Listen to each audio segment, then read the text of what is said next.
ஆகட்டும் அண்ணா. அப்படியாகட்டும் அண்ணா. அதனால இருந்தாலும் ஏன் நீங்கள் கானகம் வந்து 11 வருடம் 6 மாத காலம் ஆகி போச்சு. ஆமா மன்னா, இன்னும் 1 வருடம் 6 மாத காலம் கழித்தால் நாட்டுக்கு போக போகிறோம். சொந்த தாய திருமணம் இல்லையா? ஆமா. ஆனால் இதற்குள்ளதாக உங்கள் தாயார் துரியானவன் நீங்கள் 6 வருடம் ஆண்டதாக எண்ணி காரியத்திற்கு நான் குறித்து விட்டான். அம்மா காரியத்திற்கு நான் குறித்து விட்டான். என்ன நியாயம்? நாங்கள் தான் உயிரோடு இருக்கிறோமே, எங்களுக்கு கருமாதி செய்ய முடியுமா? ஆனா உயிரா இருக்கிறவங்க காரியம் பண்ணிட்டு மறுபடியும் போய் சொந்தம் கொண்டாட முடியுமா? முடியாது. முடியாது அல்லவா? ஆகையால் இந்த யோசனையில இருக்கிறாங்க. அது எப்படி நீங்க மாண்டு சொர்க்கம் போக கூடாது என்று 9 நடப்பு 10 காரியம் வச்சிட்டு இருக்கிறோம். என்ன உலகத்திலே 15-16 தானே. இந்த விவகாரத்தை உன் பதிவாளர்கள் எனக்கு தெரிவித்தால் எங்களால பார்க்க முடியாது என்று சொல்லிவிட்டார். அவள் சொன்னகடு முடிவதற்கு முன் நாங்கள் மறுபடியும் நாட்டிலே எங்கள் பாதம் பட்டால் மறுபடியும் காட்டுக்கு ஓட்டுவாரே 12 வருஷம். அப்படி என்று நாங்கள் பார்க்க முடியாது சுவாமி என்று அவர்கள் எழுந்த இடத்திலே அமர்ந்து விட்டார்கள். ஆகையால் அந்த காரியத்தை நிறுத்தணும். அண்ணா, இது அங்கிருந்து தெரிஞ்சுட்டு வந்து எங்க கிட்ட சொல்றீங்களே, நீங்களே போய் நிறுத்திருக்கலாமே. நான் போய் சொன்னா எடுபடாது. அப்ப நான் மட்டும் எப்படின்னா? நீ தான் போகணும். பாண்டவர்கள் பாதப்பட்டால் மீண்டும் 13 ஓட்டுவார்கள். ஆமா, அந்த பாண்டவர் மணந்தனா என் பாதப்பட்டால் மீண்டும் ஓட்டுவார் அல்லவா? நீ திராவிதன்னு தெரியலையா உலகத்தோருக்கு? ஆமா, திராவிதம் மறுபடியும் சொன்ன முடிவு வந்துட்டாலே அப்படின்னு மறுபடியும் காட்டுக்கு ஓட்டுவாங்கன்னு உன் மனசுல ஒரு கருத்து. ஆமா மண்ணா. ஆனா நீ மாதிரி ஒரு வேதனை பண்ற. இதுக்கு போய் நீ கவலைப்படலாமா? ஏன்னா நீ இந்த உருவோடு சென்றால் அல்லவோ நாங்க தெரியும். ஆமா, வேற எப்படி போறது? உருவோடு நீ போக கூடாது. வேற எப்படி? குறத்தியாக போக வேண்டும். நீ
அது மட்டுமா? எல்லா வேலையும் தான் செய்யணும். நான் பாடி பச்சை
போனா அதுக்கு என்ன வேலை செய்யணுமோ அந்த வேலை செய்யாதான் ஈடுபடும். நான் அப்படி சொல்லும் பொழுது மக்கள் எல்லாம் வாதி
வையகத்தில் உள்ள பெண்கள் எல்லாம் என்னை வாடி போடி என்று சொல்வார்களே நியாயமா அண்ணா? பொருத்தியா போனா அது கூட நம்ம பொருத்தி மகாராணி சொல்லுவாங்க வாடி பொருத்தி போடி பொருத்தின்னு தான் சொல்லுவாங்க. ஆனால் எல்லாத்துக்கும் தகுதியும் தான் போகணும். நாட்டு மக்கள் என ஏசினாலும் பரவாயில்லை. ஆனால் ஒருவர் பேசுறது தாங்க முடியாது அண்ணா. யாரு அந்த படுபாவியே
நம்ம நேரம் காலம் சரியில்லைன்னா எல்லாத்தையும் சகிச்சு தான் போகணும். இது மட்டுமா? பச்சை குத்துறீங்க, கட்டுறீங்க, செம்மண்ணு கறிவேப்பிலை உப்பு இதெல்லாம் இருக்கு.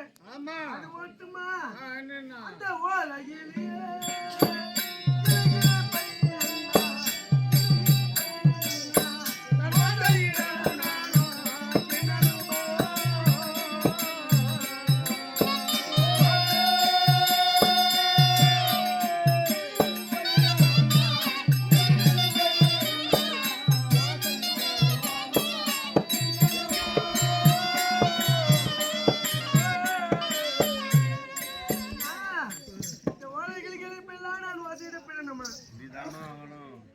ஏதோ என் தலைவிதியாது என்றால் நான் என்னென்ன செய்ய முடியும்?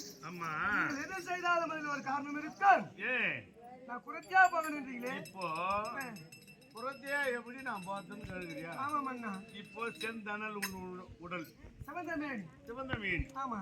ஆனால் எப்படி பார்க்க தெரியும்? எப்படி உருமாறும்? அது தெரிகிறதே யமுனா நதி. யமுனா நதி கரைக்கு சென்று என்ன செய்ய வேண்டும்? என்னன்னா ஹரி ஹரி மாதவா யாதவா மதிநூதனா கருட கேதனா என்று அந்த யமுனா நதியிலே அந்த யமுனா நதியிலே சென்று ஓர் முழுது எழுந்தாயானார் பொன்மயமான திராகம் மாறி மாறி அந்த நீளமேக சாம ரூபாய் என்ன மாதிரி கருப்பாக வந்துடுது. அப்படியா? ஆமா. அது மட்டும் வந்துடும். வேற ஏதாவது மரியாதை இருக்கிறதா? என்ன என் நேரி மாறுவேன், கருமையான நிறமுறு மாறும். இரண்டாவது முறை என்ன செய்ய வேண்டும் அண்ணா? அப்படியா? அச்சுதா கோவிந்தா மாதவா யாதவா மதிநூதனா பாதவ சகாய அவந்தாந்தவா எத்தியனுதயானா உதயானா சிரசி முறிகூடை சுழலும் அம்மா.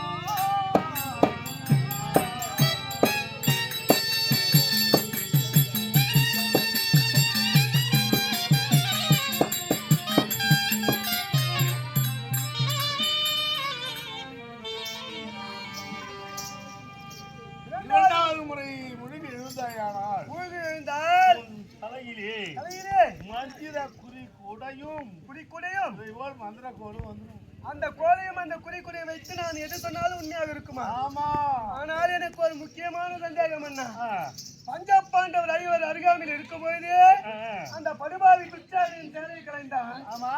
ஆனால் இப்ப என்னை தனியாக போக சொல்கிறீர்களே, எனக்கு துணை யார் வருவார்? யாரு? ஒரு பெண் குழந்தை நீ. ஆமா. ஒரு பெண்பாலே பாவிகள் இருக்கும் இடம் அந்த அத்திராபுரம். உண்மைதான். உன்னை தனியா விட்டுட்டு நாங்க வெறுமனை இருக்க முடியுமா? அப்ப எப்படியானா யார் வருவார் துணைக்கு? உன் துணைக்கு யார் வருவார்? உலகத்திலே ஒரு பெண்ணுக்கு பிறகும்போது தாய் தந்தையை துணை. ஆமா. பிறந்து வளர்ந்து கன்னிப்பருவம் அகன்ற பிறகு கணவன் துணை. ஆமா. கொஞ்சம் முதுமையான பிறகு பெண் பிள்ளைகள் துணை. ஆமா. அது இன்னும் கொஞ்சம் முதுமையான பேர பிள்ளைகள் துணை. அதை போல் இப்போ எனக்கு துணை, பெண்ணுக்கு துணை மாலையிட்ட மணாளனை விட உலகத்தில் தெய்வம் யாரும் கிடையாது. அப்படியா? ஆகையா அவர் எப்படி வருவா? சிறிய கணவன் யார்? யார்? சகாதேவன். அந்த சகாதேவன் மடியிலே குழந்தையாக வந்து தருவார். எப்படி துதி செய்ய வேண்டும் அண்ணா? அப்படியா? எப்படி துதி செய்ய? எப்படி எப்படி துதி செய்ய வேண்டும்?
உன் சிறிய பதி சகாதேவன் உன் மடியிலே சிறு குழந்தையாக.